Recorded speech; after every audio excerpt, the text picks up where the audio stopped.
এখানে আমি কাপড় দিয়ে সুন্দর একটা টাসেল তৈরি করবো, তার জন্য 4.5 ইঞ্চি মাপ নিয়ে নিচ্ছি রাউন্ড।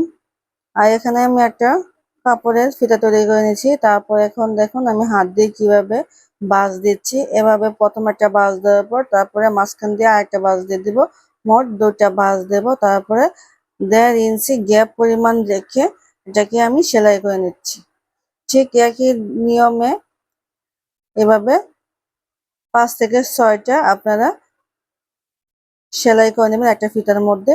তাহলে সুন্দর একটি টার্সেল তৈরি হয়ে যাবে খুব সহজে কাপড় দিয়ে। যে কোনো জামা, ছোট বাচ্চাদের হোক বড়দের হোক, এরকম কাপড় দিয়ে খুব সুন্দর করে টার্সেল বানালে কিন্তু ড্রেসের সৌন্দর্য অনেক বেড়ে যাবে। এইভাবে সেলাই করার পর তারপর কিন্তু এভাবে উল্টিয়ে দেব। আমি কাজটা কিভাবে করছি আপনারা একটু খেয়াল করে দেখলেই পেরে যাবেন। দেখুন কত সুন্দর লাগছে।